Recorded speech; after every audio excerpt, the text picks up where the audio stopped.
Senhores, vamos lá. Então, eu voltei agora um pouquinho, eu vou acelerar esse começo, porque eu esqueci de iniciar a gravação da aula, e para poder corrigir isso para quem está assistindo agora, eu vou acelerar um pouquinho, mas o pessoal aí já estava acompanhando. Então, vamos lá. Nessa aula de hoje, nós estávamos falando sobre demanda de mercado. Explicamos o que seria a lei da oferta, que rege o mercado. Falamos sobre os negócios feitos com a quantidade de produtos e ofertados em relação ao volume de procura. Falamos que as buscas são quem geram as demandas de mercado e falamos sobre o que seria demanda de mercado. Demanda é o desejo ou necessidade que o consumidor possui. Demanda de mercado são quantidades que os consumidores desejam adquirir desse produto ou serviço. E nós fizemos essa vinculação, onde existe esse ciclo que diz que, para que exista a demanda de mercado, é fundamental que se tenha o poder de compra do consumidor. E para que se tenha o poder de compra, é essencial que as pessoas tenham fonte de renda. E aí gera esse ciclo voltado ao poder de compra, empregabilidade, fonte de renda e geração de demanda de mercado. Então, falamos sobre a demanda indesejada, que são os produtos que fazem mal à saúde, que são incentivados a não ter consumo, ou seja, o consumo desestimulado, como armas de fogo, cigarros, drogas. E nós entramos num debate aqui em sala de aula, que hoje a aula é presencial, quem não veio perdeu, porque nós estamos falando sobre o uso de drogas ilícitas. E no uso de drogas ilícitas, a gente começou a falar sobre o usuário, que hoje é aceito na sociedade, que antigamente não era. E nós falamos a respeito da vertente de ser a questão dos direitos humanos que permitiu essa legalização. Então, estando alinhados agora na ideia de que nós paramos, vamos para o próximo slide, falando sobre demanda irregular. Ganhar 100 pontos, tá vendo? Vocês perderam, viu? Vamos lá. Não, nem vem, estamos aqui, viu? Nem vem, estamos aqui. Vamos lá. A demanda irregular, ela é um tipo de demanda que sofre variação na procura. Por exemplo, ele colocou assim, o clima, datas comemorativas, acontecimentos inesperados e outros motivos. Essa demanda irregular, por exemplo, essa daqui.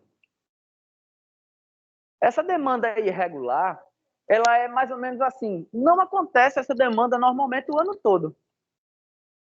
Por exemplo, Páscoa. Ela é uma demanda que ela é ocasional. Acontece durante o período e depois do período de Páscoa diminui a demanda e a busca por chocolate, né?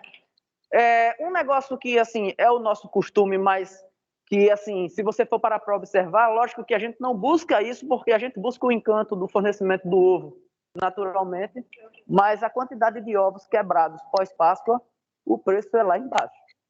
Né? Porque ninguém quer ovo quebrado, mas é o mesmo chocolate. Né? Então, prefere uma barra? Como é? Como foi?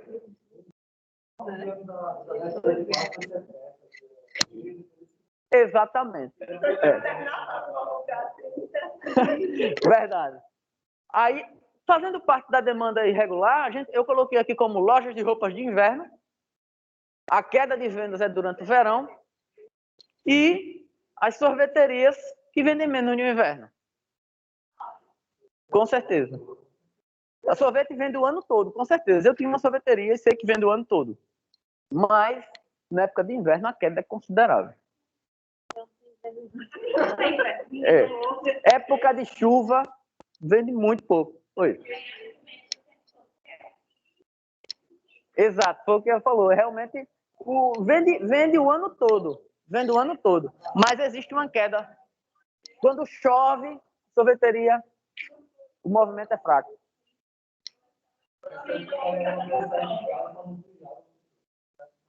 Para não se molhar. Agora eu vou dizer, o sorvete eu acho que é um pedaço de alegria que a gente tem. Não é não? Pode top demais. Muito bom. Existe a questão de demanda.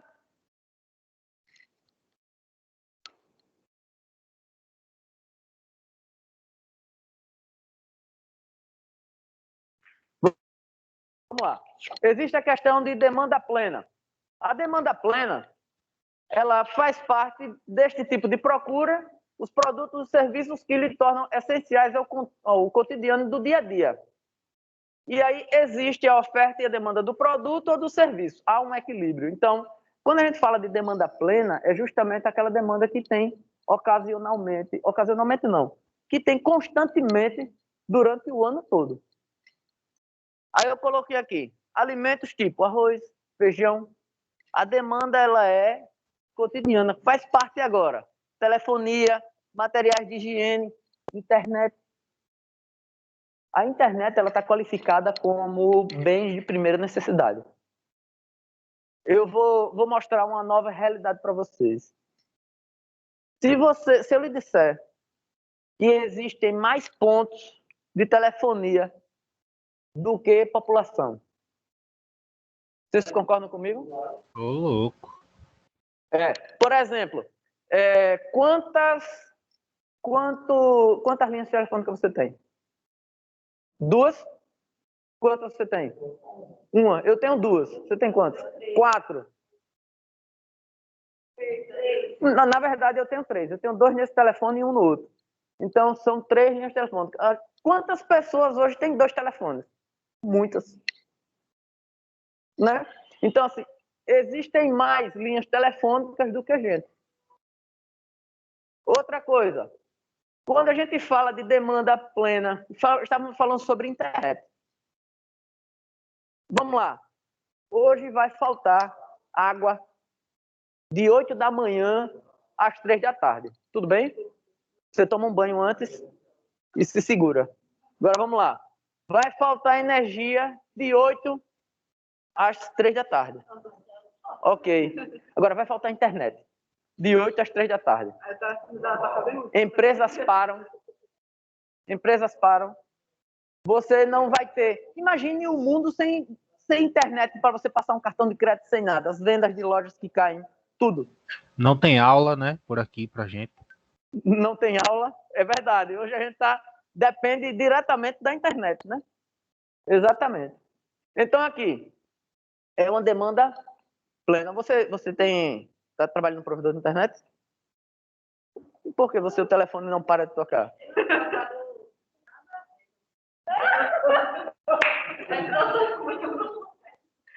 Trabalha onde? Na Equatorial? Sofre muito, viu? Sofre muito, deve escutar muita coisa, viu? Vamos lá. Demanda excessiva. A demanda excessiva é onde há procura maior do que a oferta e nem todos os consumidores são atendidos. Um exemplo desses são as edições limitadas de determinados produtos e ingressos para a festa de campeonatos esportivos. Ou, vamos dizer assim, um show que vai haver. Ou você tem deixa eu ver se tem esse outro daqui. Tem não. Ele fala em outro exemplo também. É uma demanda excessiva, seria assim, uma procura gigantesca que você não tem como suprir essa necessidade do mercado.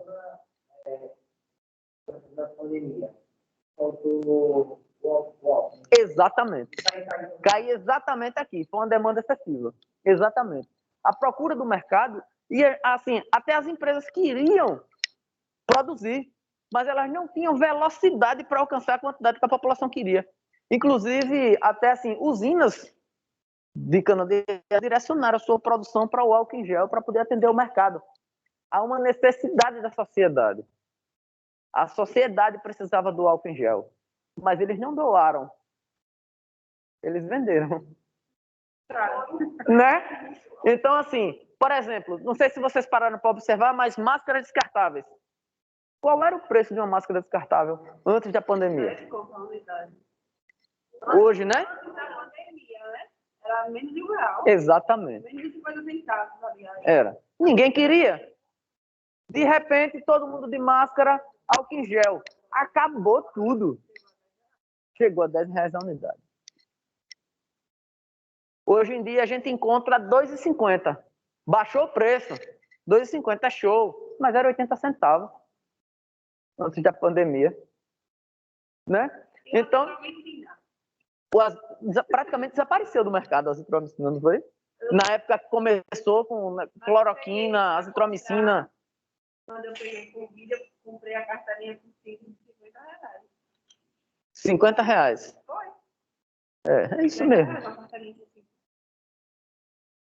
Para que ocorra uma venda, é preciso que haja algum interessado em comprar. Tem mais coisa, viu, nesse slide. Pronto, agora essa daí você pode.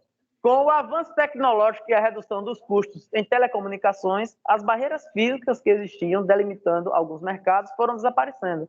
Atualmente, compramos pela internet mostra que mais produto de mercado realmente global, ou seja, pode ser entregue em qualquer lugar do mundo. Hoje em dia está muito fácil. Foi muito difícil no passado em relação à velocidade que a gente tem em compras pela internet. Antigamente, surgiu logo no princípio as vendas locais, vendas dentro do país. E muito esporadicamente você fazia importação de produtos de outros países, da China, dos Estados Unidos, alguma coisa, né? Você começou a comprar fora do país, era em lojas já oficiais, como você entrava na loja, na Apple, você entrava em alguma, na Nike, você entrava em algumas lojas diretamente e comprava de fora.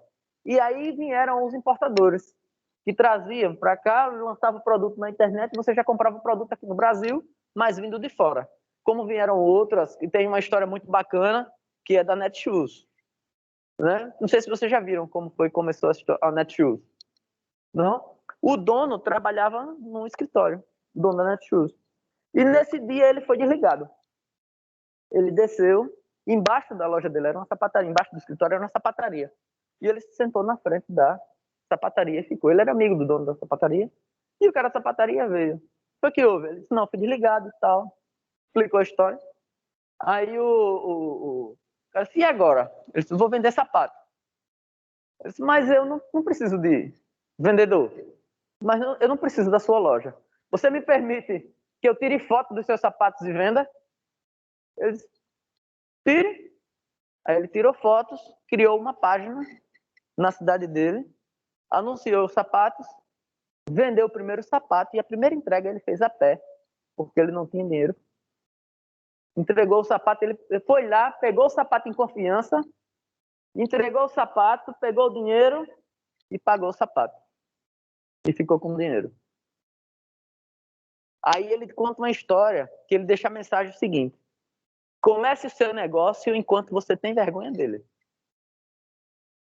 Não espere você crescer para abrir um negócio. Você não vai crescer para abrir um negócio. Todo negócio começa pequeno. E a proporção vai agregando valor e você vai levando e vai crescendo. Mas primeiro ele começa pequeno. Negócio que começa grande ou é de herança ou é de roubo. Vamos lá. Então, as facilidades se tornaram possíveis em relação às negociações pela internet, facilitaram tudo de forma que hoje você compra em lojas que não existem fisicamente. Hoje em dia, qualquer pessoa pode ter uma loja virtual. Exatamente. E lojas de tudo, prestação de serviço, inclusive. Não só produto, como prestação de serviço. O que é que você tem hoje? Vamos lá. Você pode contratar uma pessoa, um armador de imóveis, você pode contratar um marceneiro, você pode contratar um cara para fazer uma manutenção na sua casa, uma faxina, você pode encontrar tudo na internet, que é uma prestação de serviço e não fisicamente a loja em si, e nem o produto fisicamente. Porque o produto, existe uma diferença entre produto e prestação de serviço, que o produto, quando você termina de vender, o produto fica. E a prestação de serviço, quando ela termina, não fica registro de nada. A não ser se você passar um recibo ou alguma coisa, fica o registro que houve a prestação. Mas o serviço desaparece. Né? Vamos lá. Um conceito mais adequado aos novos tempos é que o mercado é um ambiente físico virtual onde ocorrem os processos de compra e demanda, venda e oferta. O mercado é o ambiente físico ou virtual, que estava fora da placa, eu não li. O adequado aos novos tempos é que o mercado é o ambiente físico ou virtual onde ocorrem os processos de compra e venda. Chama-se mercado. Quando falarmos de produtos, estamos nos referindo tanto a bens tangíveis e bens não tangíveis. Você consegue pegar a letrinha que escapou ali no final? Nada. Pode seguir? Foi rápida. Aí vem a questão de bens tangíveis. O que seriam bens tangíveis? Bens tangíveis são recursos físicos de longo prazo e que ele possui e consegue mensurar o valor. Essa questão de bens tangíveis, ele é o ativo físico da empresa. É aquilo que você consegue palpar da empresa. É o que você consegue determinar um valor para aquela coisa. Por exemplo, assim, eu vou investir em uma máquina para produzir um produto. Então, o meu bem tangível, nesse caso da empresa, seria a máquina que eu comprei. Ela tem um valor agregado, aquilo ali. Uma característica desse tipo de bem é que, na maioria dos casos, possui uma vida útil econômica. Isso aqui é interessantíssimo.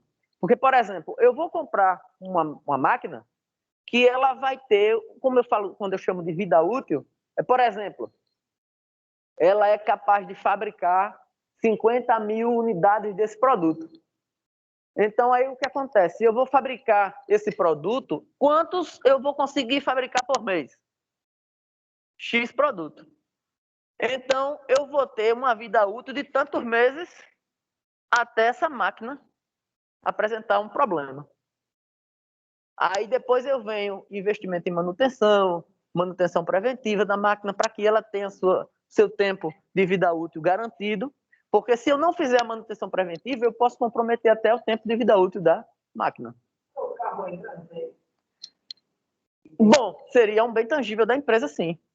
Porque, inclusive, ele no próximo slide, deixa eu botar ele aqui, eles devem ser depreciados, ou seja, existe um fator de depreciação para todos os bens. E você tem que fazer a média, por exemplo, quando você vai... Isso é Vocês assistiram aquele programa que eu falei, Shark Tank Brasil? É interessante, né? Muito interessante. Depois assistam, se vocês não assistiram, assistam, vocês vão gostar. Bom, eles devem ser depreciados. Esse fator de depreciação, existe uma média de depreciação para todos os objetos. Carro também tem depreciação. Moto também. Imóvel também tem. Agora, o que acontece? Se você deixar ele lá, ele vai depreciar. Aí você tem que fazer a manutenção do imóvel para garantir que ele esteja sempre de pé. Entendeu? Mas o que acontece? Quando a gente fala de máquinas, quando a gente fala de coisas, os bens tangíveis, a gente tem que pensar em comprar e a questão do custo-benefício que ele vai nos oferecer, porque quanto mais tempo ele passar, o valor dele vai cair. E é essa a questão. A gente vai ter que usar esse produto por um tempo até ele zerar o custo dele. Porque se você, por exemplo, assim, digamos que, vamos lá, a gente compra um celular e a gente, na maioria das vezes, a gente troca o celular, a gente troca o celular por querer um celular mais novo. Não é isso? Mas o correto seria a gente usar o celular até ele não dá mais. O que acontece?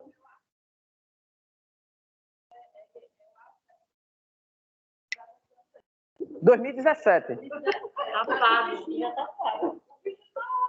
Exato. Aí eu vou lhe perguntar uma coisa, porque repare só. Exatamente, era isso que eu ia dizer. Não seria o celular. Seriam os aplicativos que a gente está colocando dentro do aparelho. Exato, porque o que acontece? Mas o que acontece? Talvez a capacidade da memória do seu telefone já é pequena. As atualizações dos aplicativos vai baixando, ele vai aumentando de tamanho dentro do próprio celular. São as atualizações.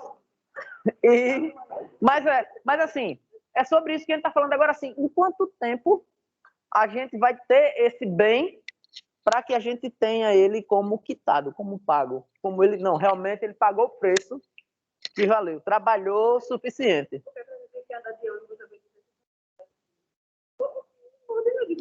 Exatamente, andando de ônibus. Por questão aí já é questão de violência, né? Por questão de assalto, por questão de roubo, né? Não seria nem furto, questão de roubo mesmo, né? Seria a segurança pública, né? A verdade é essa. Aí vamos lá. Quando falamos de produtos, estamos nos referindo tanto a bens que são tangíveis quanto a bens intangíveis. Bens intangíveis constituem-se da propriedade imaterial das empresas. Possuem um valor econômico, mas são desprovidos de substância física, como licenças, recursos humanos, software, clientes, patentes, marcas, direitos autorais, tecnologia, know-how da empresa. O que acontece? Quando a gente fala em clientes, não sei se você já viu, passa o ponto. Já viram isso? Não. Por exemplo, você vai comprar uma loja vamos lá, uma padaria. Você vai dizer, passa o ponto. Quando o cara passa o ponto, ele está contando já com a clientela. Ele está vendendo a clientela dele. Ele não. Porque, por exemplo, vamos lá, eu tenho um bar, eu tenho um bar que ele é famosíssimo na cidade. O prédio não é meu, o prédio é alugado. Aí o dono, eu estou devolvendo o prédio. Só que eu passo o ponto para o próximo. O prédio não é meu. Quando eu digo passo o ponto, eu estou vendendo os meus móveis, a marca, o nome do bar e os meus clientes. Muito, porque às vezes aquele local lá não era tão agradável. Aí você chega e bota tipo, a sua nova administração. Então, aí uma galera que vai querer conhecer. Exato. Exatamente. Mas você vai valorizar o seu produto.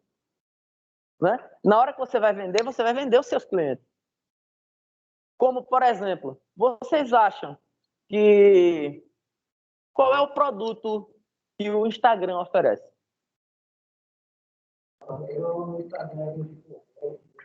Não, mas aí são lojas que tem dentro do Instagram. Mas o que é que o Instagram vende? O Instagram incentiva felicidade. Vocês pagam pelo Instagram? Então eu vou dizer uma realidade. Quando você não paga por um produto, você é o produto. Ele vende que você visualize, porque ele vende o comercial da empresa. Algumas empresas pagam ao Instagram para ele dizer: eu quero que você mostre o meu produto para tantas pessoas com a faixa etária entre idade A a idade B que moram na região tal. Exatamente. Então, na verdade, quem são os produtos do Instagram? São vocês. Eu também. Mas, por exemplo, a gente procura um camiseta. Exato. Você entra no Instagram, Tá lá. Isso são chamados algoritmos. Eles são interligados. Ou, por exemplo, sabe qual é o maior culpado disso? O Google e o seu e-mail. Na hora que você tem um e-mail cadastrado aí no seu celular, que você conecta ele no seu computador, acontece isso também. Por exemplo, na hora que você acessou pelo celular, eu quero comprar um caiaque. Aí você começa, caiaque, marcas de caiaque e tal. Não sei. Aí você terminou no celular isso. Aí você terminou, vai passar um e-mail. Na hora que você abre o e-mail, tá lá, meio mundo de caiaque. Caiaque. É porque é o seguinte, o seu e-mail está logado aqui e o seu e-mail está logado lá. E aí começam os sites de busca a consultar qual foi o seu interesse no momento. Aí quando você abre o Instagram, caiaque, patrocinado, marca de caiaque, roupa de caiaque, você vai, um remo, um negócio e começa, os acessórios. Na verdade, existe, aí o que acontece? O cara diz assim, o cara entra em contato com o Instagram, diz assim, eu gostaria que você mandasse a propaganda do meu bar, do meu restaurante, para pessoas que residem na cidade de Maceió. Aí ele vai lá, pessoas de Maceió, aí aparece o link patrocinado. Aí começa. Aí na hora, assim, existe um negócio desses algoritmos, é interessantíssimo também, que na hora que você vai baixando aqui o Instagram, na hora que, por exemplo, que imagem bonitinha de um cachorrinho, aí volta. Na hora que você volta, começa a contar um tempo. Por trás da foto, começa a contar um tempo. Aí você passa. Aí na hora que passou do cachorrinho, aí você Porque você gosta de cachorrinho. Aí o que acontece? Ele vai ver o que você demorou mais tempo olhando e começa a pipocar na sua tela assim, cachorrinhos. É isso que é. Faça um teste. Procure em casa hoje alguém que você nunca mais teve contato, que você segue no Instagram. Curta 5 fotos dele. Não, só vai dizer que você tá aqui, né? Não, procura uma pessoa da sua família. Aí o que acontece? Amanhã já vai aparecer para você stories que não tem aquela colunazinha em cima, né? E começa a aparecer fotos dele no seu feed. Começar a fardar alguém, fica lá no Exatamente. Vamos lá. Os consumidores compram mais quando os preços diminuem e compram menos quando os preços sobem. Expressa a relação inversa entre o preço e a quantidade. Está aqui. A faixa de demanda, ela vem em relação ao preço. Eu vou mexer ali no mouse, porque eu quero que o pessoal veja isso. Vamos lá. Vocês de casa também aí. O que acontece? Digamos que eu tenha uma quantidade situada nesse trecho aqui, que vocês estão vendo aí da quantidade, e eu vou conseguir fazer o rebatimento em relação na escala de demanda, em relação ao preço. Está aqui. Quantidade, eu vou subir ela. Quando ela atinge a demanda, eu tenho um preço. Se o preço cai, a quantidade de produto aumenta. Se a quantidade de produto aumenta, o preço cai. Se você aumentar a quantidade ofertada no mercado, quando você subir que rebater na escala, o preço está menor. Foi aquilo que a gente falou no início. Quando você aumenta o produto ofertado no mercado, o preço cai. E se você aumentar o preço do produto, a quantidade cai de venda. Vamos lá, por exemplo, eu vou gerar no mercado aqui tomate. Eu planto tomate. Aí o que acontece? Eu tenho uma quantidade de tomate sempre presente, então eu tenho uma demanda plena, que eu tenho a minha horta de tomate para o ano todo. Aí veio uma praga e acabou com metade da minha plantação de tomate. Então a minha quantidade de tomate vai diminuir. O que é que vai acontecer com o preço? Vai subir. Por quê? Porque as pessoas vão querer ter o tomate em casa. Na hora que a pessoa quer ter o tomate em casa, eu vejo, para poder compensar o meu custo, eu vou ter que levar o preço. Então quem quiser tomate em casa, pague o preço mais alto. O tomate eu citei porque eu vejo realmente o tomate, eu tenho uma hortazinha, mas a minha é pequena. Mas o que acontece? Eu vejo em relação ao tomate porque o tomate oscila muito. Vai de R$ 4,50 a R$ 6,00, de repente está R$ 9,80, 10, depois ele cai. Né? Então, isso tem a ver a quantidade em relação a preço. E gera essa escala de demanda sempre no sentido inverso. Vocês em casa entenderam aí essa que a gente falou aqui? Vocês viram o mouse na hora que eu mostrei na apresentação? Sim, deu para entender. Boa. Vamos lá. Então, tem uma observação importante aí para a gente fazer. Quando a escolha do consumidor muda em razão de uma alteração nos preços, ocorre um movimento ao longo da mesma curva de demanda. Isso quer dizer que a relação entre os preços e as quantidades de demanda não se alterou. O que acontece? Eu vou ler novamente aqui. Quando a escolha do consumidor muda em razão de uma alteração nos preços, ocorre um movimento ao longo da mesma curva de demanda. Volta para cá. Na hora que eu mudo o interesse, ou seja, eu vou diminuir a quantidade de pessoas que estão comprando em relação a uma variação do preço. A escala de demanda não se desloca. Ela continua a mesma.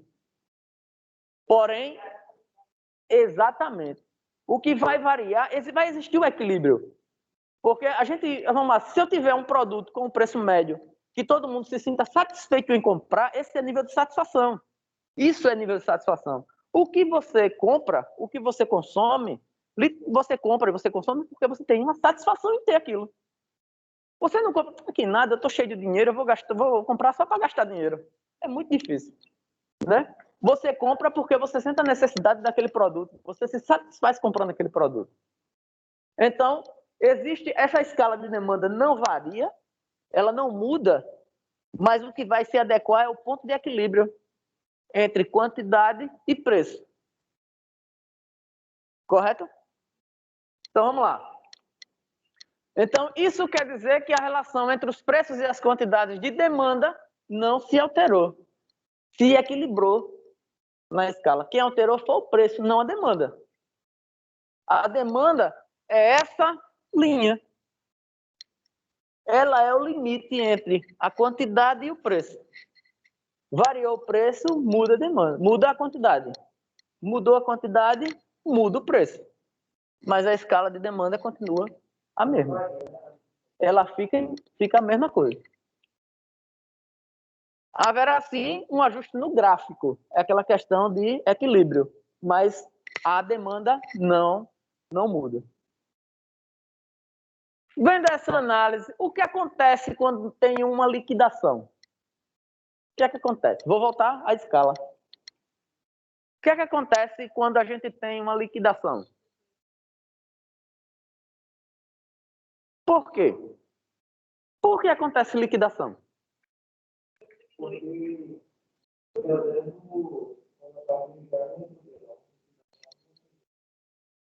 A moda está saindo.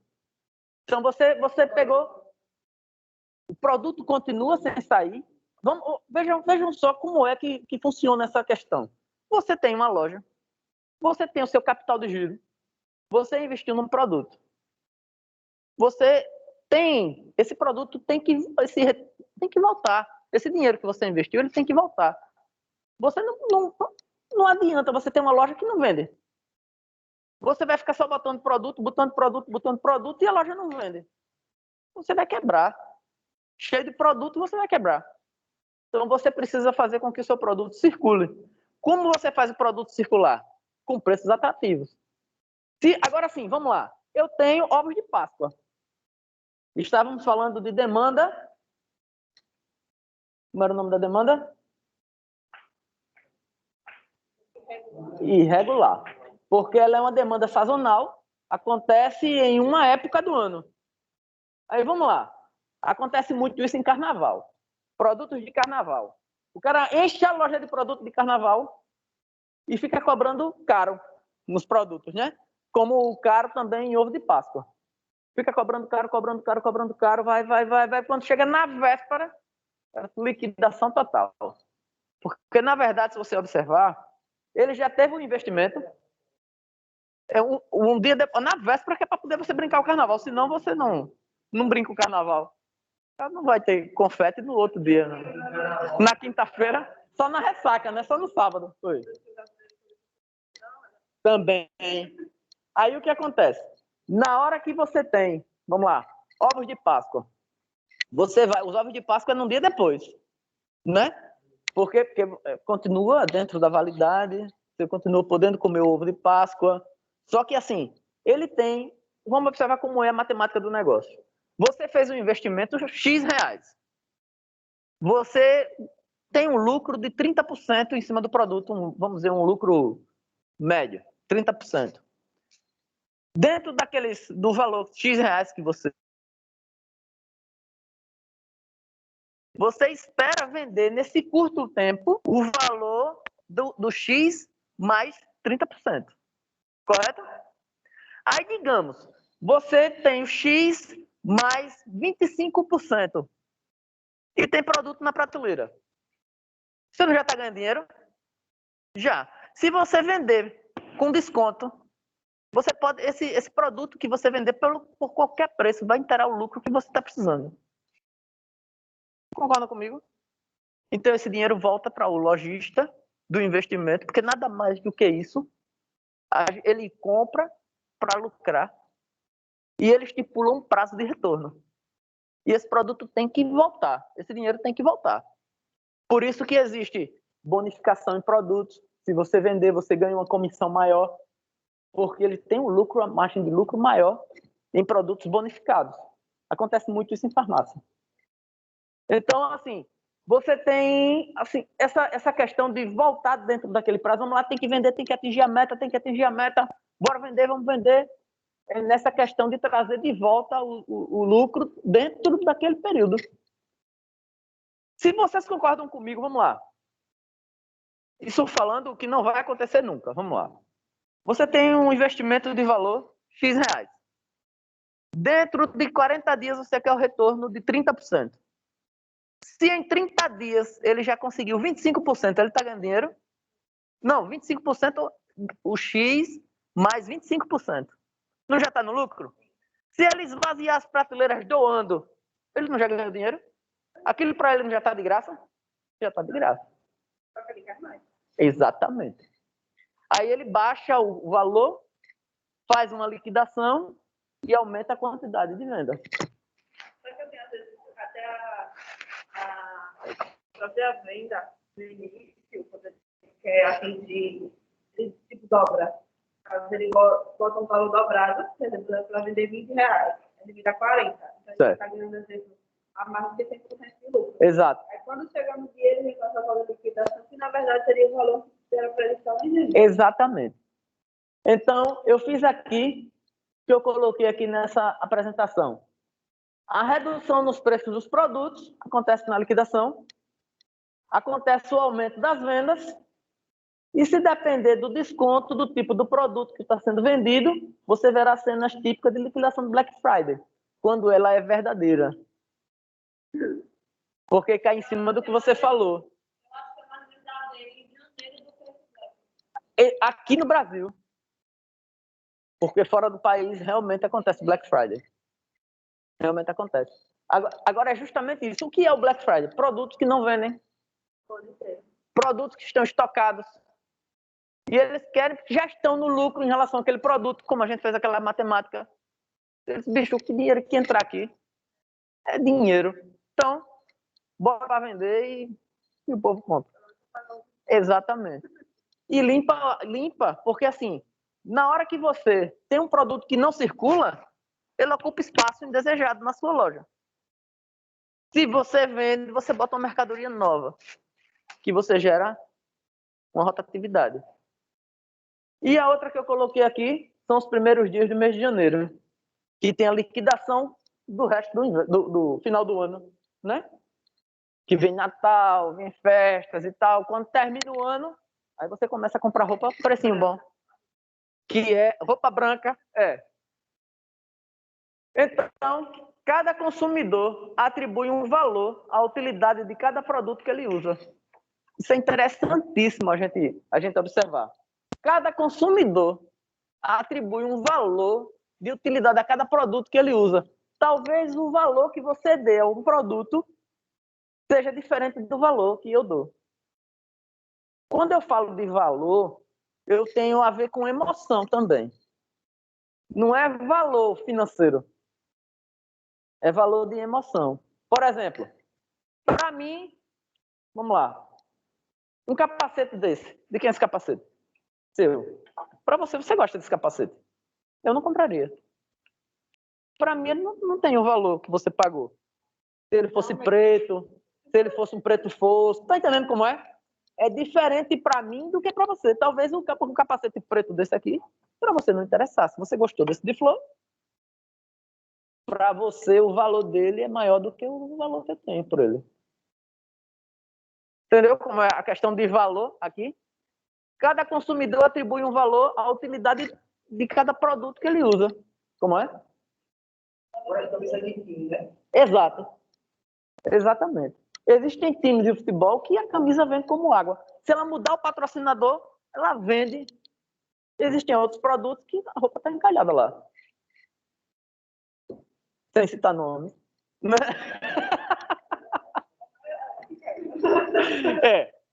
Como os recursos são limitados, quando nós falamos em recursos na aula anterior, você lembra que a gente falou que o recurso é limitado? Eles têm que escolher o que é que eles vão comprar.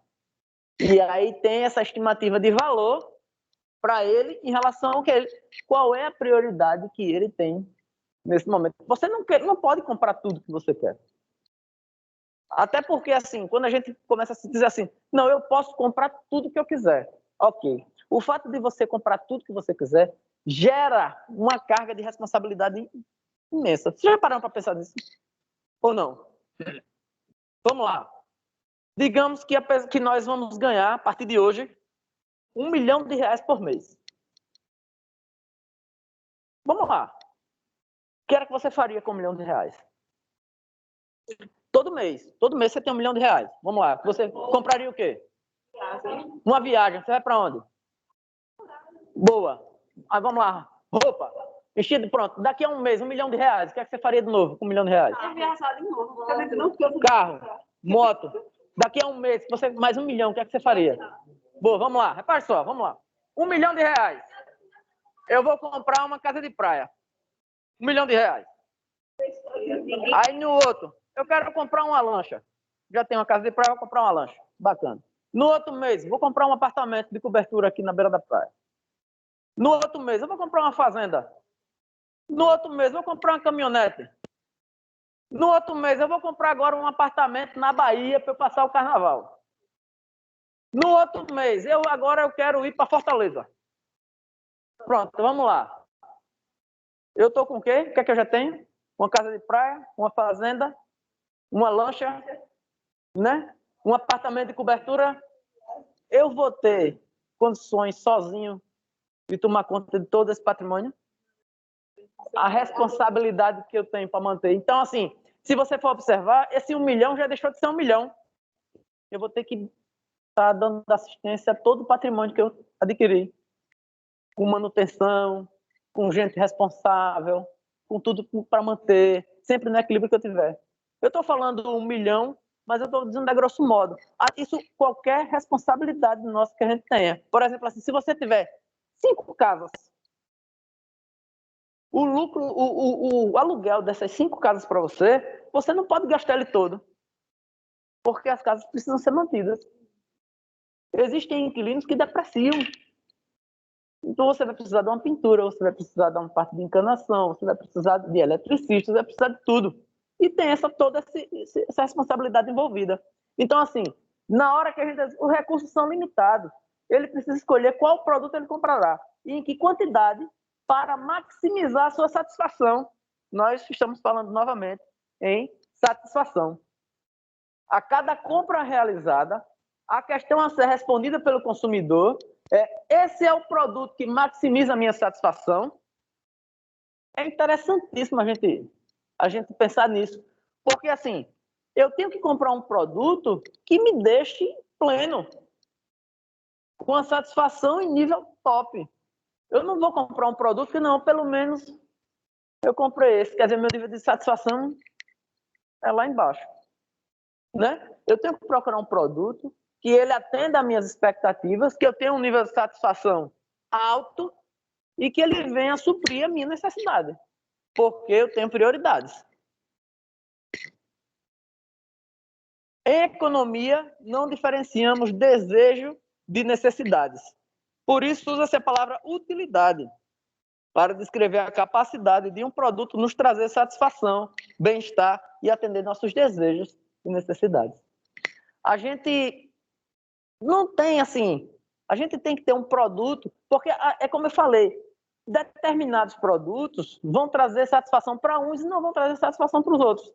Por exemplo, existem pessoas, eu conheço diversas, que possuem aparelhos celulares iPhone de último tipo, mas que na casa dele ele precisa fazer o reboco numa parede e não faz. Existe. Existe muito. Então, assim, as pessoas dão prioridade a umas coisas e não priorizam outras. Que, se você for parar para observar, ele deveria ter feito isso primeiro. É uma necessidade que ele tem em casa. Para o bem-estar dele. É tudo por status. Exatamente. É tudo por status. Exatamente. O que é prioridade para uns não é prioridade para outros. É um bem-estar psicológico. Exato, exato. E tem muita gente assim. Por exemplo, eu conheço pessoas, inclusive, que têm casa de praia, que vive fechada, para eles irem lá de 15 em 15 dias, e a casa de praia é melhor do que a casa que eles moram. Acontece. Né? A casa de praia tem piscina, é toda no porcelanato e tal, e mora num apartamentozinho aqui em Maceió. Quer dizer, deveria ser o inverso. Morar numa casa boa e ter uma casinha para passar o final de semana. Quando... É custo, tudo é custo. E a pessoa não bota isso na balança. Né? Vamos lá. A satisfação gerada por cada unidade a mais de produto não cresce de forma linear. Ou seja, essa é outra coisa. Digamos que a gente queira... Ele coloca aqui um exemplo bem bacana. Vamos lá. A satisfação a mais gerada por uma unidade adicional de um produto tende a ser decrescente. Imagine que você está com muita sede e toma um copo de água bem gelado. Satisfação nível top, né? Aí você vem agora, o segundo copo. Já não é mais igual ao primeiro. O terceiro já não é mais igual ao segundo. O quarto, talvez você nem tome mais. Entendeu? E assim por diante. Então, o valor de um produto a mais para lhe trazer satisfação, ele vai diminuindo. Ele não é linear. Por exemplo, assim, na hora que você quer comprar um produto, você está ali buscando aquele produto, vai na sede de ter, você compra e tem. Para você comprar um segundo igual, talvez ele não traga para você a mesma satisfação que você teve na compra do primeiro. Né? Produtos, eu digo, produtos, como é que eu posso falar?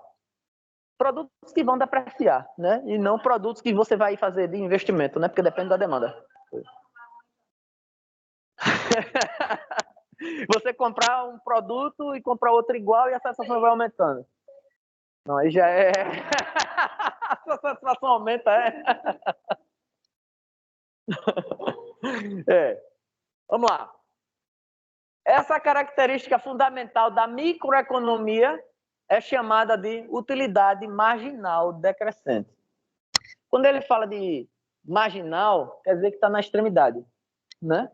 Está margeando. A decisão de compra sempre considera as quantidades que o consumidor já possua naquele bem ou serviço. A decisão de compra do consumidor considerar a satisfação adicional gerada na aquisição de unidade a mais do produto. Aí vem aqui, vamos repetir esse slide aqui, que ele ficou um pouco repetitivo nesses dois parágrafos, só para a gente poder entender. A decisão de compra sempre considera a quantidade que o consumidor já possua, porque assim, na hora de você comprar um segundo produto igual, você vai ter que tomar a decisão de comprar. E aí você volta para perguntar, eu realmente preciso? Eu já tenho. Então, a decisão de compra está em cima da quantidade de produto que você precisa. E a decisão de compra considera a satisfação adicional gerada. Exatamente, porque você vai tomar a decisão em cima do nível de satisfação que você vai ter comprando um produto igual. Vamos lá. Eu preciso de um celular novo. Meu celular está com a memória pequena, né? Aí eu vou comprar um celular, comprei meu celular novo. A memória é top, meu nível de satisfação é top. Aí agora eu vou comprar outro igual. Para quê? Sem necessidade, exatamente sem necessidade. Então, o nível da satisfação gerada pela aquisição de uma unidade nova é lá embaixo. Eu não vou precisar. Eu vou estar gastando o meu recurso quando eu tenho outras prioridades.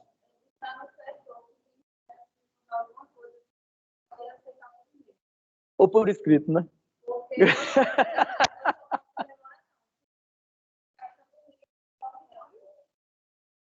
Exato. Será que a decisão de compra dos consumidores é definida apenas pelos preços? Sim ou não? Não. Quais são outros fatores que a gente colocou aqui? Quais são os outros fatores que influenciam na decisão de compra dos consumidores? Qualidade, necessidade. Não entendi. Influência. O teu foi qual? atendimento. Ó, o nível de satisfação. Repara interessante, essa abertura de mercado que veio pela internet está deixando tudo muito igual. Não sei se vocês observaram já. Como assim, professor? Como assim tudo igual? Antigamente, você tinha uns produtos que chegavam no mercado e você eram únicos, eram totalmente diferentes. E hoje o mercado aberto, você consegue ver isso antes deles chegarem. E você consegue elaborar um produto que é competitivo no mercado com aquele que já existe. Então, você consegue ter vários produtos muito iguais. Aí você vai pela qualidade que ele oferece, qual o custo-benefício que ele lhe traz. Ou você simpatiza pela marca, você compra pela marca. Ou você vai atrás do cara que lhe vendeu. Porque, por exemplo, existem lojas que elas podem ser mais caras, mas você gosta do atendimento. Você gosta de como, vamos dizer, como a roupa lhe cai. Você gosta do ambiente. Então, não é só o preço.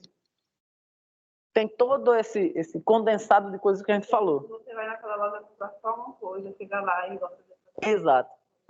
Mas assim, e o que é que lhe faz voltar na loja? Facilidade. O que mais?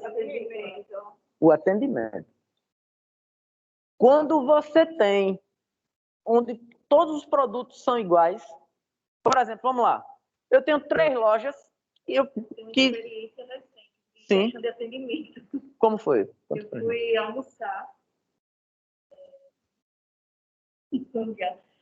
Mas esperei por 2 horas, beleza. Era domingo, né? Cheio. Quando eu já estava há mais de 1 hora esperando, eu escutei falando para um dos clientes que não aceitava cartão de crédito nem débito e você tem que estar com dinheiro na mão. Quem é que está com dinheiro na mão? Você falou de facilidade. Pagar muito, né? Então, você não anda com dinheiro. Exato. Ou débito ou crédito. Aí, enfim, na hora mesmo você vai buscar o dinheiro, né? Você vai esperando. Isso eu estava esperando. Chegou um cliente, ele passou o cartão. E dizendo que foi a filha dele que falou que podia, que não sei o que. E já estava deixando bem claro que era a última vez. Nisso aí já começou a discussão de outra para lá, eu discuti também 2 horas de espera, a comida era excelente. Tomaram desse tamanho, um prato assim, cheinho. É sério mesmo, ele disse que é exagerado. Excelente, mas o atendimento é péssimo. Exato. Aí o que é que ele traz lá? Tudo bem, se você voltar, você pode até voltar pela comida, mas você não quer discutir mais com ninguém. Existe uma outra coisa também, que seria fidelização de clientes. É a diferença do negócio hoje, é na excelência do atendimento. Você tem que buscar, sim, botando a mão na máscara, tentando puxar ela para cima. Ele ainda disse mais, viu? No meio da discussão, ele ainda disse mais, disse que quem quisesse comer lá, que fosse por banco pagar o dinheiro. Foi. Muito bom, tá certo. Né? Aí o que acontece? Vamos lá.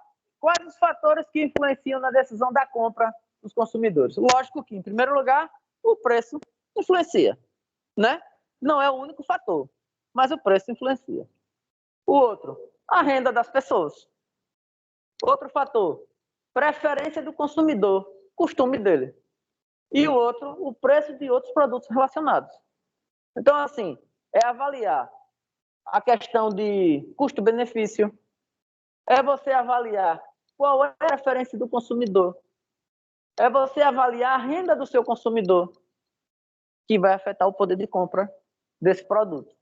Muitas vezes, eu já ia pegar na máscara de novo, tá vendo? Muitas vezes, mas ela fica caindo, muitas vezes o produto é até da minha vontade. Eu quero muito comprar aquele produto, mas eu não tenho poder aquisitivo para comprar.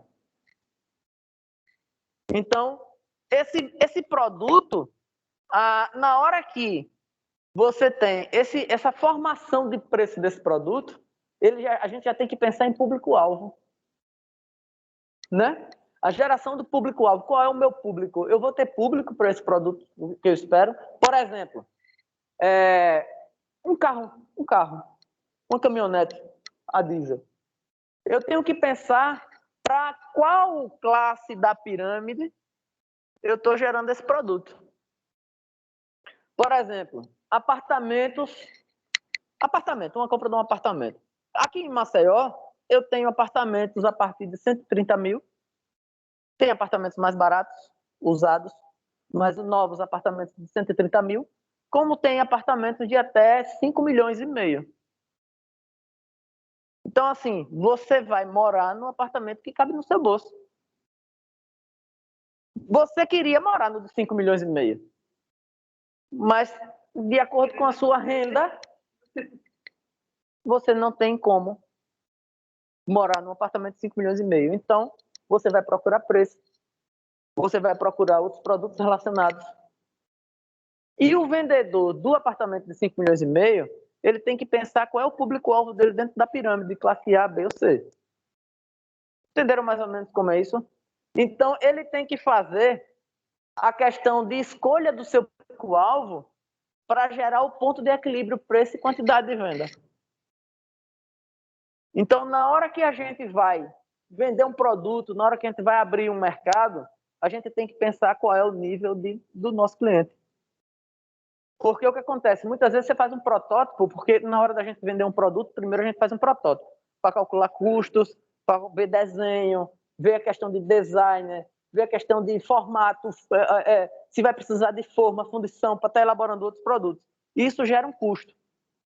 Que é justamente por isso que quando lança um produto novo, o custo é lá em cima. Porque teve todo o custo de processo para poder elaborar. Quem são os primeiros clientes pagam por esse custo de processo. Aí o que acontece? Nessa geração de preço, eu tenho que ir atrás. Qual é o material que eu vou utilizar? Qual é o tipo qual é o material? Qual é a qualidade do material? Qual é o acabamento que eu vou ter? Isso tudo é um custo. Isso tudo afeta diretamente o meu público-alvo. Isso vai de encontro justamente à satisfação do meu cliente em relação ao meu produto. Então, assim, eu não posso calcular um custo de um produto lá em cima e lançar no mercado classe C, porque você não vai vender. E você não pode calcular, fazer um produto de classe C e querer vender um produto de classe A, porque você também não vai vender. Você tem que ter em mente qual é o seu público-alvo para poder você fazer um produto na altura daquele público-alvo que você espera. Justamente cai naquela procura do algoritmo. Eu quero pessoas que moram na região tal, com idade tal, a tal, que tenham interesses em tal palavra-chave. Aí ele já pega a gama do seu público-alvo e joga para vocês assistirem os produtos patrocinados. Aí eu volto a falar para vocês, quando você não paga pelo produto, você é o produto. Interessante, né? Pensar nessa vertente. Então, vamos começar pela renda. Quando a gente falou aqui nos 4. Começando pela renda. Uma pessoa que gosta muito de filmes ganha R$1.000 mensalmente de salário. Com essa renda, ele consegue ir para o cinema uma vez por mês, pagando R$30 pela entrada. Correto? Mas é mais ou menos isso mesmo, né? Como é? Tá de dia de segunda e quarta, né? Não sei quando vai abrir de novo, né? Aí vamos lá. Se a pessoa ganhar agora 2.200 de salário mensal, ela passa aí 2 vezes no cinema, pagando os mesmos R$30. Correto? Então, quer dizer, aumentou a renda, você aumentou a quantidade, sem mexer no preço. Isso melhorou a renda da população. Vamos lá. A gente está falando em renda. A pessoa ganhava, a mesma pessoa, tá? Ganhava R$1.000 por mês de salário, ia para o cinema uma vez, pagava a entrada de R$30. A mesma pessoa agora passa a ganhar 2.200. Ela passa a ir ao cinema 2 vezes, pelo menos R$30. Aumentou, porque ela gosta muito de filme. Não, ela pode ir, né? Ela vai mais, exato. Então, o poder aquisitivo dela melhorou. Aumentou a quantidade de vezes que ela vai e não aumentou o valor do quanto ela gastava. Aumentou a renda. Então, a renda está diretamente ligada ao aumento do consumo. É aquela velha história, quem ganha mais, gasta mais. Quem ganha menos, gasta menos. Porque administra melhor. Também, né? Mas quem ganha menos termina administrando. Vocês conhecem pessoas que ganham muito, que não tem nada, e vocês conhecem pessoas que ganham pouco, que administram o dinheiro e tem um bocado de coisa? Por que o dinheiro dessas pessoas que ganham menos rende mais do que as outras? Porque ele administra bem. Dinheiro não é quantidade, lógico que facilita muito. Dinheiro não é quantidade, é administração.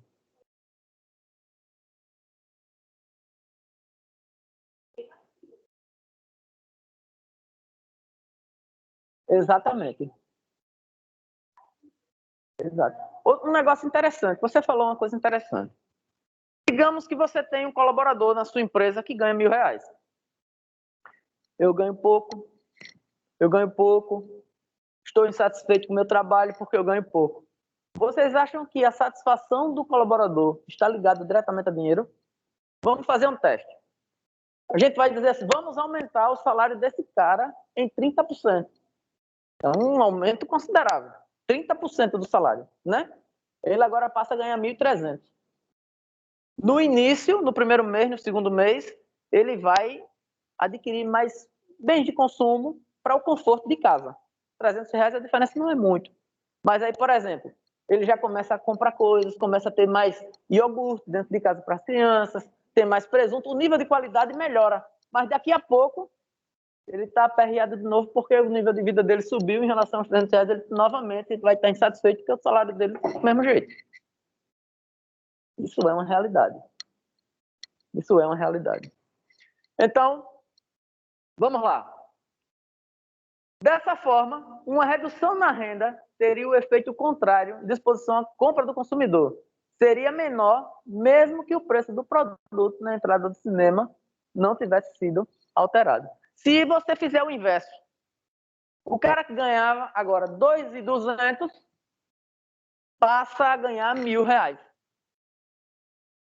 Se ele se orientar, ele vai diminuir tudo que ele tinha de gasto. Ele tem que se orientar. Se ele não se orientar, ele vai pegar a ladeira descendo, né? Ele vai se desfazer de tudo para manter um nível de vida que não existe mais. É justamente o fato do cara que tem produtos que são impossíveis e consegue manter um nível, consegue sair todo final de semana, consegue fazer não sei o que, e fica aperreado para pagar o cartão de crédito no final do mês. Falta de orientação, falta de organização, né? Vamos lá. Aí nós falamos aqui, falando de renda ainda. Todas as vezes que o consumidor altera a sua intenção de compra sem que o preço tenha alterado, isso trará uma alteração da demanda, ou seja, teremos uma nova curva de demanda, mas à direita ou à esquerda. Se juntarmos as curvas de demandas individuais dos clientes e do consumidor, teremos uma curva de mercado. O que acontece? O que é que ele quis dizer aqui? Eu acho que ele coloca um exemplo aqui. Não, vamos lá. O que acontece? Se você mudar a intenção de compra do seu cliente, sem que o preço seja alterado, isso trará uma alteração na demanda, ou seja, a curva do gráfico. Lembra da curva do gráfico de demanda? Por exemplo, quando nós falamos de clientes individuais, você tem a questão de quantidade de consumo e o preço que você tem. Então, ela gerou aquele gráfico de demanda. Se você muda a intenção de compra, a linha de demanda ela vai andar para a direita, porque você mudou a sua intenção. Então, a quantidade que você comprava, ela vai mudar de acordo com o interesse que você compra. Por exemplo, você não compra só alimento. Você compra alimento, você compra produtos de limpeza, você tem um nível de interesse, mas você tem aquele gasto estabelecido. Mas vamos dizer o seguinte, agora você já não está dando mais valor muito à questão de comprar roupas e você está priorizando, vamos dizer, material de livros para você estudar. Então, o gráfico de demanda vai mudar, porque um interesse vai diminuir e o outro interesse vai aumentar. O gráfico vai se deslocar, a linha de demanda vai se deslocar. Por quê? Porque a quantidade, o preço não alterou, a quantidade de compra, ela em si não alterou, vai alterar a sua intenção de compra. Então, ele vai se deslocar da esquerda para a direita. Porque não mexeu nem em quantidade, nem mexeu em preço, mexeu no interesse da intenção de compra. Dessa forma, aí quando ele vem aqui no último gráfico, se juntarmos as curvas de demandas individuais, ou seja, a curva de demanda que você gerou no seu gráfico, que você gerou no seu gráfico, que você gerou no seu gráfico, que você gerou no seu gráfico, e assim sucessivamente, a gente vai ter uma curva de mercado. Porque o mercado é formado por pessoas que compram. Não é assim? Se eu conseguir indicar, se eu fizer uma associação das demandas geradas individualmente, eu vou ter a intenção do mercado. O que é que o mercado está comprando? O que é que o mercado está vendendo? O interesse do mercado diminuiu em relação a esse produto. Por quê? É o que acontece, por exemplo, quando a gente tem, como eu falei, no preço do tomate. Quando o tomate sobe de preço, o mercado diminui a quantidade e aí diminui a intenção de compra do cliente, porque ele vai procurar um outro produto similar que venha substituir o tomate na feira dele. Entendeu a questão? Então, vamos lá. Desta forma, se uma população experimenta uma mudança de renda, a demanda agregada por um dado produto se alterará deslocando a curva de demanda. Se você tem a questão espera uma mudança de renda, se a população tem. Isso acontece, por exemplo, quando tem... Pronto, vamos lá. Quando começou, lógico que existem outros fatores políticos que a gente não vai entrar em consideração nisso, mas assim, quando começou o Bolsa Família, na população baixa renda, fez uma diferença. Né? Eu não estou falando politicamente, eu estou falando baixa renda que recebeu o Bolsa Família. Houve uma diferença, o mercado oscilou diferente. A comida começou a circular mais. Porque a população de baixa renda, ela prioriza a alimentação. Porque as crianças têm escola pública. Exatamente. O dinheiro circula. Por ali, o dinheiro circulando, ele melhora o nível. As crianças começam a se alimentar melhor, começam o material escolar, que foi fomentado também nessa questão do Bolsa Família, e assim sucessivamente. Isso falando dentro de uma sociedade no nível que, falando, lógico que teve muita fraude, muita coisa, tem muita coisa por trás disso, não estamos falando nisso. Estou falando do cara que realmente recebeu, porque ele precisava, porque ele tinha direito, porque ele merecia, tal, que estava ali. Então ele recebeu e realmente para ele fez a diferença. Existem famílias que o Bolsa Renda era a única fonte de renda. E realmente fez a diferença. Né? Agora tem aproveitador em todo lugar. Exatamente, igual ao auxílio. Existem pessoas que não precisavam do auxílio que recebeu. Nunca trabalhou e recebeu auxílio. Nunca foi empreendedor, né? Exatamente. Vamos lá. Quando um consumidor adquire uma quantidade diferente de um produto, como consequência de alteração nos preços dele, temos uma mudança de quantidade demandada, pois a curva não se alterou. Isso volta àquela questão que a gente falou. O consumidor adquire uma quantidade diferente porque mexeu no preço. Então, houve um reequilíbrio da quantidade e preço relacionado, mas a curva não se alterou. Foi aquilo que a gente falou lá atrás. Quando o consumidor adquire uma quantidade diferente de produtos sem que o preço do produto tenha mudado, ocorre uma mudança na curva, ou seja, a demanda mudou, houve deslocamento da curva de demanda. Essa aqui, houve uma mudança no preço, no parágrafo superior, e no parágrafo abaixo, ele fala que não houve alteração no preço. Então, se houve uma quantidade, o consumidor adquire uma quantidade diferente do produto sem que o preço dele tenha mudado, ocorre a mudança na curva, coisa que se o preço mudar, a curva permanece constante. Então, se houver a ampliação da quantidade demandada sem que tenha havido alteração no preço, a curva de demanda é deslocada para a direita.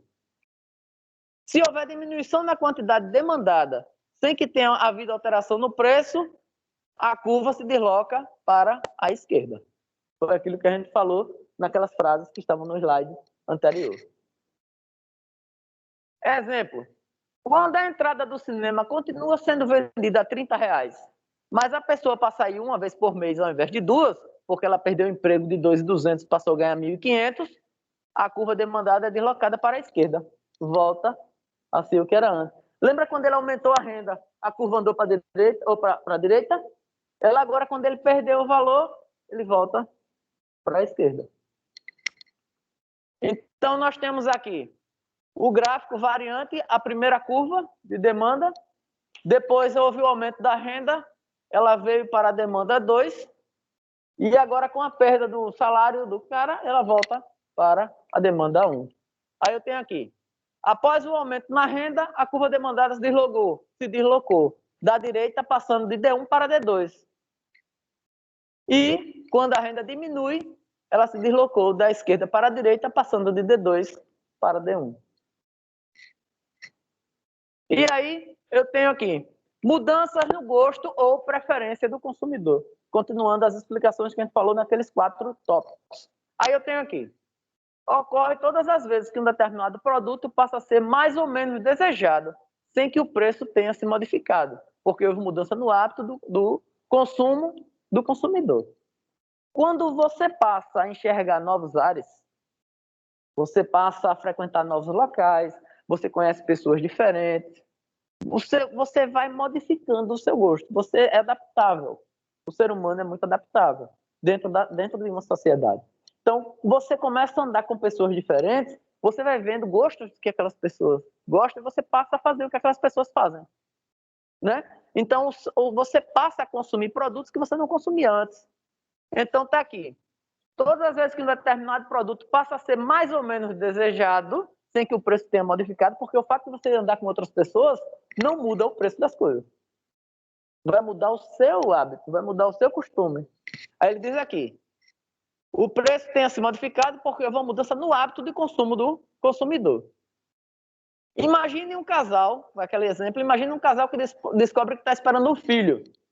Diversos produtos e serviços que não faziam parte dos hábitos da família começarão a ser demandados. Fraldas, né? Produtos de limpeza, você vai comprar roupinha de bebê, você vai comprar tudo. Não vai alterar o preço do mercado, mas você vai alterar a sua curva de demanda. Beyoncé foi fotografada vestindo um modelo de uma calça. E isso, os estoques da mercadoria se esgotaram no mundo inteiro. Acontece? Acontece. A demanda daquela calça explodiu e o preço da calça não estava baixo. Mas o que acontece? Se ela já estava na loja com o preço X, voou. Se aquela calça vai ser feita a reposição dela, ela volta pelo mesmo preço? Não volta mais pelo mesmo preço.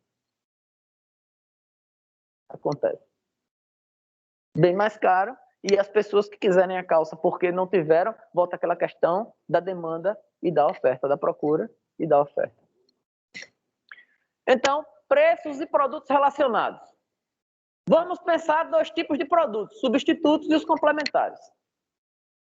Os 2 tipos disputam entre si a escolha do consumidor. Bens que são chamados substitutos, sendo que por esse motivo eu escolher um consumidor deixará de consumir outro. Vamos lá, bens substitutos, produtos substitutos. Você vai escolher um produto, porque você tem que escolher entre 2 produtos. Se você escolher um, você não pode escolher o outro. Ele coloca aqui um exemplo interessante. Ao construir uma casa, você opta em botar blocos de cimento ou tijolo de barro. Se você comprar um, você não vai poder comprar o outro. Você não vai fazer 2 paredes, né? Você vai fazer com um material só. Então, se você optou em comprar o tijolo de barro, você não vai comprar o tijolo. Ao escolher automaticamente um, você deixa de comprar outro. Se o preço do tijolo se modificar, a demanda pelo outro também, o tijolo se alterará. Por exemplo, na hora de você fazer a conta, você vai olhar, eu vou precisar de tantos milheiros de tijolos. Se eu optar pelo de concreto, eu vou precisar de tantos milheiros de concreto. E qual é o que compensa mais? Qual é o mais barato? Qual é o custo-benefício? Quem é que dá melhor resistência? Você vai levar tudo isso em conta. E aí você vai tomar a decisão. Mas na hora, por exemplo, se o preço do tijolo se modificar, o outro vai ter uma compensação. E, por exemplo, vamos lá. O preço do tijolo é X. Vamos lá. Aí digamos que o preço do tijolo aumenta para 2x. O poder aquisitivo de determinadas pessoas em comprar o tijolo de barro já deixa de existir. Existe uma diferença. Porque você não compra só uma quantidade, você vai comprar muito para poder fazer uma construção, né? E aí, por exemplo, a diferença que aumentou na unidade, se você precisa de muitas unidades, vai ocasionar uma diferença no preço final que talvez compense você fazer ela em relação ao bloco de cimento. E o bloco de cimento por si ele é mais barato. O tamanho do bloco é maior, você compra menos quantidades. Por conta do valor. Porque, na verdade, você só tem condições de fazer dessa forma. Você não tem como fazer da outra forma.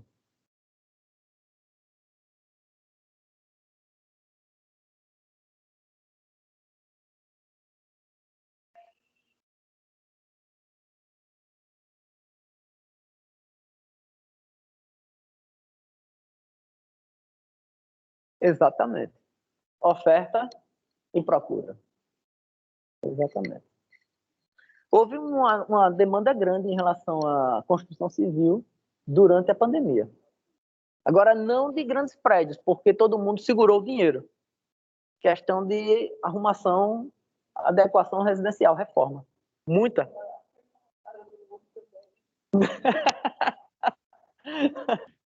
Então, vamos lá. Se o preço do tijolo de barro diminuir, alguns consumidores deixarão de comprar o de concreto.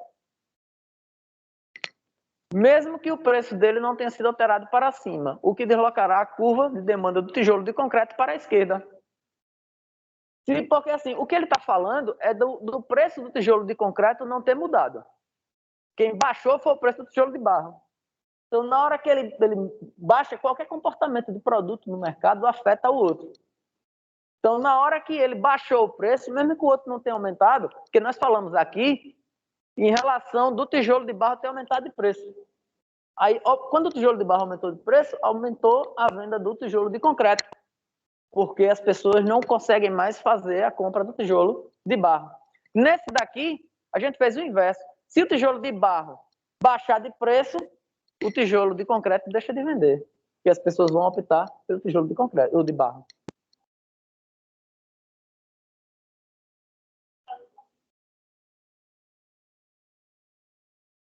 Acontece muito. Aí, quando todos os produtos aumentam ao mesmo tempo, a demanda mexe entre preço e quantidade.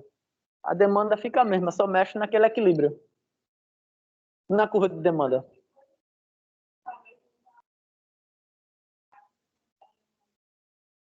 Existe essa questão também. Isso aí tem questão de precificação, de geração de preço.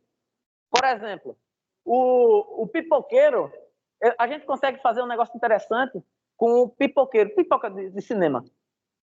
Qual o preço de um balde de pipoca de cinema? Já pararam para observar? 19, 25 num pacote de pipoca.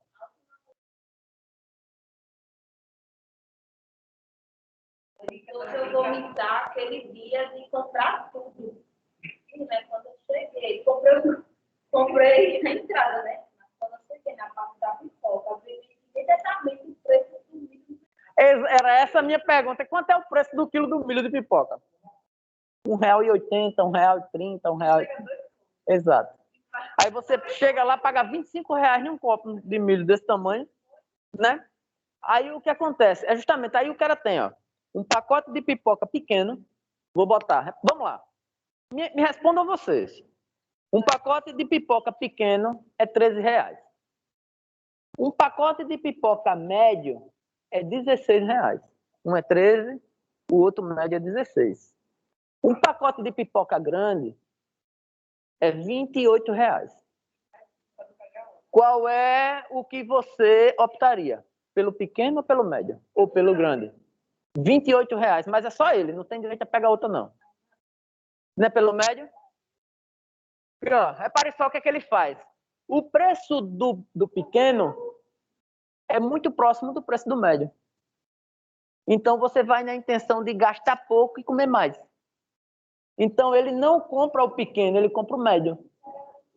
Ele induz você a comprar o médio. Agora, vamos lá. O preço do pequeno é R$13. O preço do médio é 22. O preço do grande continua 28. Você compra qual? O pequeno, que é 13. Agora vamos lá. Agora vamos lá. Digamos que o preço do pequeno passou a ser 18. O preço do médio, 25. E o preço do grande, 29. Você compra qual? O grande. Entendeu? Porque ele induz você já nessa história. Porque você não. O pequeno, o custo-benefício de você ter o pequeno é muito pouco para você pagar muito. E o médio está muito perto do grande. Então você compra logo o grande, por causa da diferença de R$4, você vai comer quase o dobro do pipoca. Não paga aquele produto. Paga aquele serviço. Exato.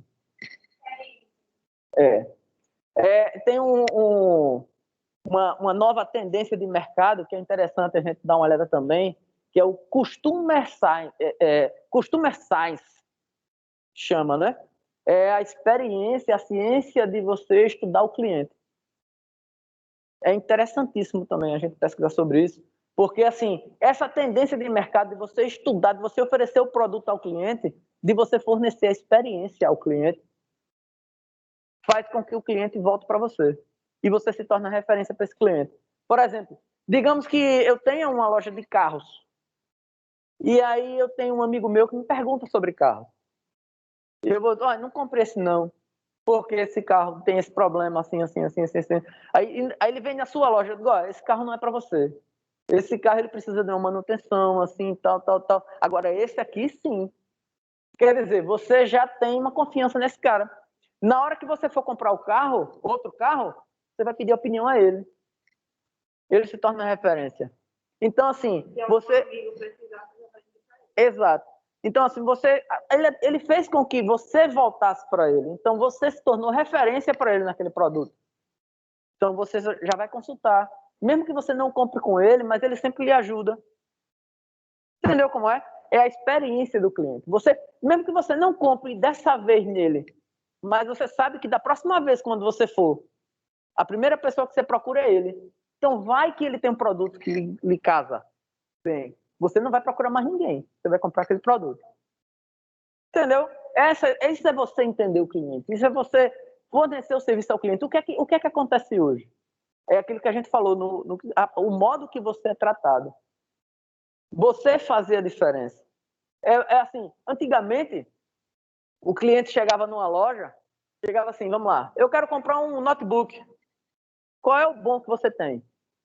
Aí o vendedor dizia, eu tenho esse daqui, que tal. E o cliente não conhecia do produto. Só ia conhecer na loja porque o vendedor dizia que aquele produto era bom. E ele terminava comprando. Hoje, a gente vai na internet, estuda o produto e chega na loja. Eu quero um notebook que tenha isso, que tenha assim, tal. Você já vai em cima. Dá um show. É verdade. A gente já chega sabendo qual produto que a gente quer. E aí ele já sabe se aquele que o vendedor tem, ele se encaixa ou não na expectativa que a gente tem de produto. E no meu caso também, eu trabalho no laboratório, tem muitos pacientes também que visam o prazo. Sim. Por exemplo, a gente trabalha com toxicológico, que é o exame passado pelo DEDRAM, e a gente já envia direto para o DEDRAM. A gente propaganda da trata do toxicológico. Então, assim, a gente já envia direto para o DEDRAM, a gente divide em até 10 vezes, e o prazo para o laboratório para sair o resultado é de 10 dias. Tem lugares que cobram 15, que demora 15, 20 dias para poder pagar o resultado. Então, o diferencial seria o tempo de retorno do... e a agilidade de levar para o Detran, porque, por exemplo, o paciente não precisa ir lá no laboratório pegar Muito bom. e entregar para o Detran. O Detran já tem o resultado. Já tem economia de tempo em relação tanto do retorno do exame quanto em anexar o processo dele no Detran. Ele não precisa ir lá. Realmente é um diferencial atrativo no mercado. Agora, assim, existe assim a tendência do mercado a seguir o que você faz. A tendência, por exemplo, se eu também faço um exame toxicológico na minha empresa, eu preciso ver o que é que você faz para eu fazer também. Porque senão meu cliente vai sair de mim e vai para a sua. Né? Existe essa tendência de mercado.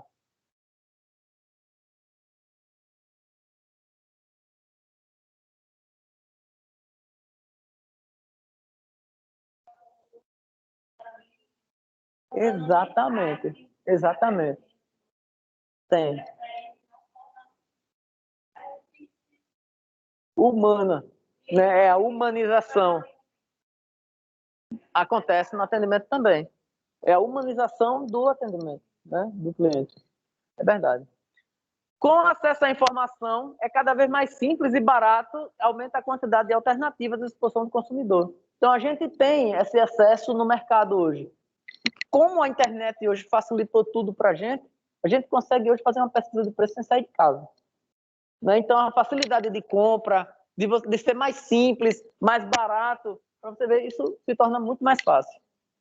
Por um lado, o aumento das alternativas pode elevar a satisfação do consumidor por poder utilizar melhor os recursos limitados. Ou seja, como o seu recurso é limitado, ele consegue enxergar melhor qual o nível de satisfação que ele espera de um produto para que ele procure no mercado aquele que se adequa ao seu poder de compra. Aí ele vem aqui.